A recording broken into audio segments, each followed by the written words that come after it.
जसपुर में मूसलाधार बारिश के बाद फीका नदी उफान पर आ गई है, जिससे तटवर्ती हजीरो गांव का संपर्क शहर से कट गया है। नदी का जलस्तर बढ़ने से ग्रामीणों की फसलें और मवेशियों के चारे और बच्चों की पढ़ाई पर गंभीर संकट खड़ा हो गया है। स्थानीय ग्रामीणों ने नदी किनारे भू कटाव रोकने के लिए पत्थरों की पिचिंग कराने की मांग उठाई है। वहीं आपको बता दें कि इसके चलते काफ़ी ज़्यादा लोगों को आने जाने में भी परेशानी हो रही है। फसलों का भी आपको बता दें कि नुकसान हो रहा है। ग्रामीणों ने की तटबंध पिंचिंग की मांग, साथ ही साथ जसपुर में उफान पर फीका नदी है, जिसके चलते काफी ज्यादा ग्रामीणों को परेशानी हो रही है। तो देखिए, आप तस्वीरों में देख सकते हैं कि किस तरीके से जो नदी है जो उफान पर नजर आ रही है। ऐसे में लोगों को आने जाने में काफ़ी परेशानी हो रही है और इसमें आप देख सकते हैं कि काफ़ी फसलों को भी नुकसान पहुंच रहा है। तो हजीरो गांव का जो संपर्क है इसके चलते टूट चुका है। फसलों और मवेशियों पर बड़ा संकट यहां खड़ा हो गया है। साथ ही साथ प्रशासन ने सक्रिय नज़र यहां पर बनाई हुई है।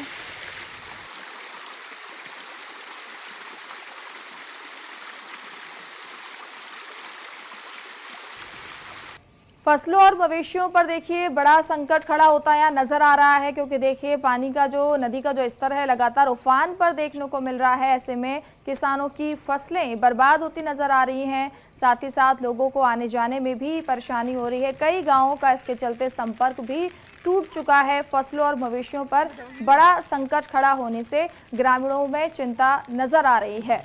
आपको बता दें कि ग्रामीणों ने की है तटबंध पिंचिंग की मांग। जसपुर में उफान पर फीका नदी नजर आ रही है।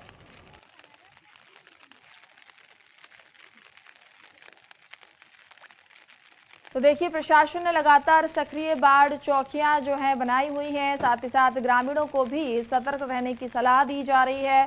आपको बता दें कि जसपुर में उफान पर नदी है, जिसके चलते कई गांवों का संपर्क टूट चुका है। साथ ही साथ फसलें यहां बर्बाद होती नजर आ रही हैं। किसान परेशान हैं। आपको बता दें कि आने जाने में भी लोगों को काफ़ी परेशानियों का सामना करना पड़ रहा है। तो जसपुर में उफान पर है फीका नदी और हजीरो गांव का आपको बता दें कि इसके चलते संपर्क टूट गया है। फसलों और मवेशियों के लिए बड़ा संकट यहाँ खड़ा होता नजर आ रहा है। प्रशासन ने बनाई हुई है सक्रिय बात पर नज़र। साथ ही साथ देखिए, ग्रामीणों ने मांग की है कि यहाँ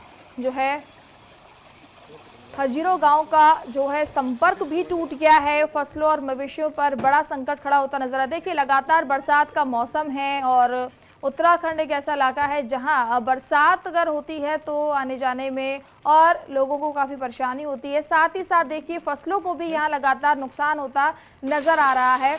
और देखिए किस तरीके से लोग यहाँ नदी को पार करते हुए जा रहे हैं।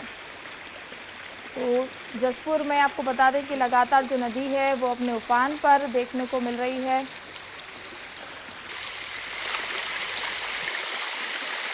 और इससे तो काफ़ी प्रभावित होता है ये सर। अचानक रात को इतनी बारिश होने के बाद अचानक ये नदी आई है, जिससे जलस्तर काफ़ी बढ़ गया और आने जाने के लिए बहुत ही इससे असुविधा होती है।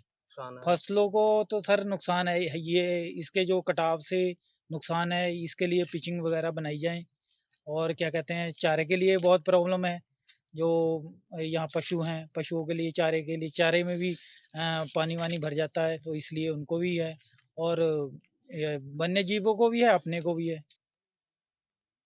ये यहीं पे पास में ही हमारा नदी के पास में ही घर है। जैसे रात नदी आई, सुबह ही पानी काफ़ी चल रहा था। आने जाने में काफ़ी दिक्कत होती है, बच्चों को भी काफ़ी निकलने में दिक्कत होती है। कि ये कह सकते हैं ये ना, जैसे आगे ये पिचिंग लग जाए वहाँ पे, जैसे नदी अभी का के आगे पिचिंग पत्थरों की लग जाए तो उससे काफ़ी सहायता मिलेगी। क्षेत्र हैं जो बाढ़ प्रभावित हैं या बाढ़ प्रभावित हो सकते हैं, जो नदी किनारे हैं, नदी से सटे हुए हैं, सभी जगह हमने चिन्हित किया है ऐसे सभी आबादी क्षेत्र को। इसके अलावा हमने बाढ़ चौकी भी फीका नदी के पास स्थापित की गई है। यदि किसी प्रकार का जल भराव की स्थिति उत्पन्न होती है तो उसमें हमारे द्वारा समुचित संख्या में रिलीफ सेंटर स्थापित किए गए, जहाँ पे उनको अस्थायी रूप से विस्थापित किया जाएगा। इसके अलावा साथ साथ जो खतरनाक या ऐसे स्थानों पर रह रहे हैं उनको भी हमने सूचना दी है कि बाढ़ के समय या रेड अलर्ट के समय वहाँ पे निवास ना करें।